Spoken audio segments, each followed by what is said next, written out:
Boots on the ground, putting it down. Get up, get up. I got something to tell you. I don't think they want you to know, but I'm going to tell you anyway. Best-selling author Mickey D. I host The Scoop. I want to thank you for joining me. It's a pleasure. It's an honor to be on your electronic device.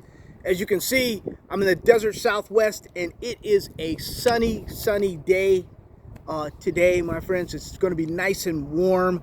Good morning, good afternoon, good evening to you. Good night to you. I hope you're having a great holiday weekend. Happy Canada Day there. If you're having a weekend, you're enjoying Canada Day in Canada. Happy 4th of July here, Independence Day in America, if you're enjoying America. We're going to talk a little bit about Australia, though. We're going to talk about Australia here in a second. We haven't given them a lot of run, and we're going to give you some run today, Australia, because we love you. My friends, The Scoop is for your education, your entertainment, your information only. I'm not a stockbroker, not a money manager, not a financial advisor. I'm an author, I'm a researcher. I put it in black and white so you'll have it for days, weeks, months, and years to come. I am the baby knockout GOAT, my friends. Been doing this ever since the .coms. What are baby knockouts? Baby knockouts are those little itty bitty companies in those new areas that grow up. There's something special about them, and our research identifies it, and we jump on it, and they grow up to be big companies someday, you know, and they don't always stay big. Sometimes they grow up to be big, and then they come back down. Examples from the .coms. Look at AOL. We made tens of thousands of % on AOL, and it went up, and then the politics came in, and Steve Case, they took his company away from him, and this and that and the other thing. Whatever, you know, that's back in the day. Even people don't realize Microsoft at 25 cents was a baby knockout. A lot of these companies, guys, when I first started this, we started as a make your money to go on vacation, you know, rather than like they were on my job. Some people were playing the lottery, and I did the challenge one year. I'll buy a red thing, was a real estate baby knockout, and they played the lottery, and at the end of the year we'll see who had the most money. Of course, my stock didn't do very much, but I did have more money because they never won the lottery. So that's the story there, my friends. But anyway, I do have an influx of people from, we're an international show, people all over the world. Thank you very much for joining me. Baby knockouts are those little stocks. They have something about them. They have a great jurisdiction. They have great management. They've got great resources. Something about them that, and we identify them super early, guys, super early.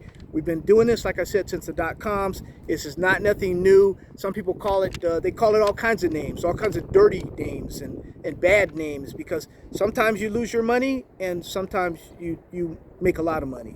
Like I said, we're not stockbrokers, not money managers, not financial advisors. We can't tell you to buy, sell, or hold anything. You know, you bought, you know, Riot Blockchain Marathon at under $1, and they went to over $80. You did that. I just put the suggestion out. You bought Hive Blockchain with your own money at 10 cents and under 10 cents, and it went to over $6. You bought Hut 8 at under 40 cents, and it went up to $13. You did that, not me. I just put it out there, guys. And we're doing the same thing now with our baby knockouts in uranium, which some have fallen flat. 50%. Guys, there's a sale going on right now. 50, 55, 60% off on uranium stocks right now. It's happening, and I want to talk a little bit about a uranium baby knockout in Australia here, which we feel is going to be one of the first producers out of the box here, guys. But first, let me tell you about something coming up here. We have our new lithium baby knockouts coming out here soon. That's going to be coming out. Also, we'll have something with our gold and silver baby knockouts that are really crashed right now. So we're going to have something about that, guys. But I know you're going to have a fun weekend. You're going to be responsible, and everything's going to be fine this weekend, guys. Like I said, happy Canada Day, happy 4th of July. And so, this company I want to talk about is an Australian company. Now, I've never been to Australia, and it's a place that I was close to going to. And it's kind of a little sad story here, but in '83, I was on an aircraft carrier. I was on the USS Ranger, and we were headed to Australia for one of one of our many port calls. You know, we were going to do things in Australia. Let's just put it that way. We weren't refueling it or anything like that. The uranium, or we weren't doing anything like that. We were going to have some, you know, some liberty there. As we were headed, we passed the equator. We did everything. We had our, you know, we had a great day, fun day.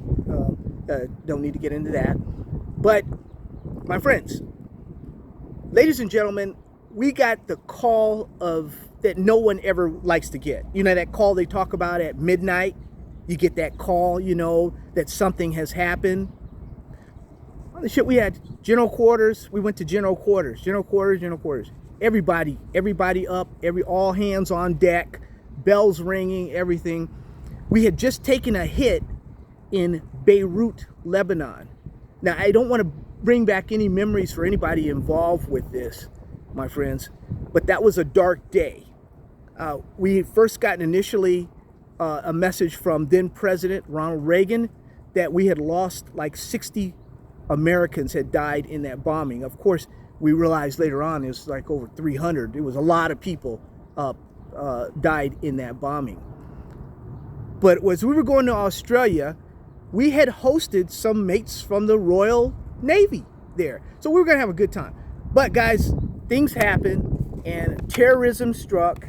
And what did we have to do? We had to steam back around, and we had to go back. We were like the backup ship to, you guys know, the New Jersey got busy in Lebanon right after that. I don't know if any of you guys were on the New Jersey or not, but they got busy shelling Beirut there, and we were the backup. I've been, you know, I've some reason in my life, I've been a lot of backups. You know, I was the backup then, which was good. That was okay. But never made it to Australia, and that's the reason. So, excuse me, mates, for being a little sentimental about what happened and not being able to go visit with my friends in Australia. But anyway, guys, we're going to talk about a baby knockout in Australia. This baby knockout.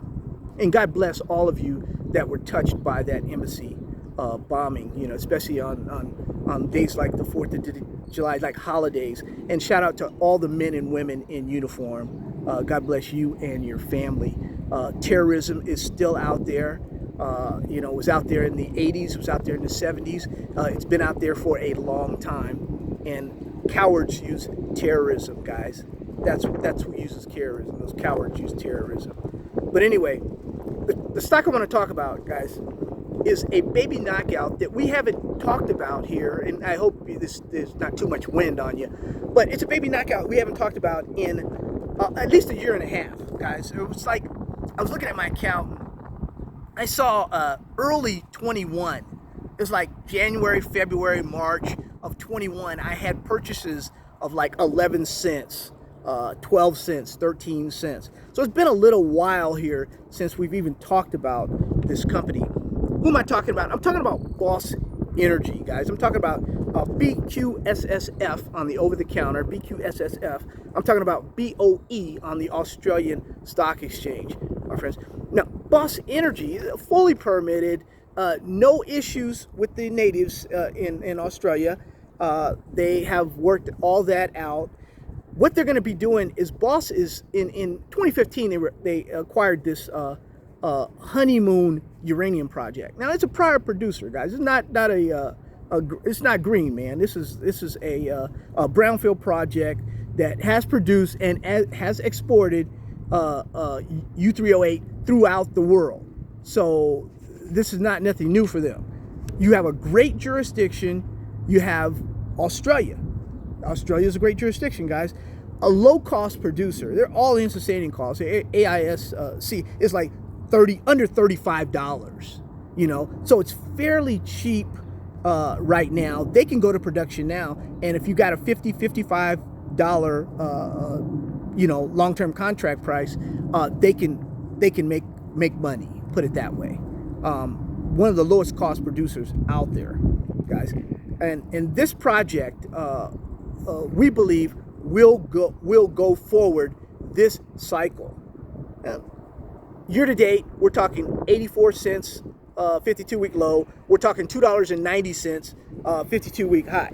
So, with all this holiday inflation and all this other stuff going on right now, we can look forward to maybe Boss Energy. Put it on your watch list. BQSSF and BOE on the Australian Stock Exchange.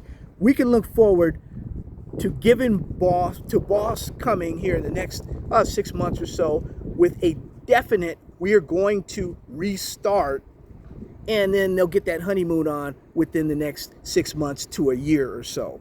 So we believe they'll be one of the first ones, to come out of the box and start producing. That's Boss Energy in Australia. Put it on your watch list. The wind is getting me. The wind, it's windy out here. Oh man, But hey, it's been fun. Love you. God bless you. Take care of you and your family.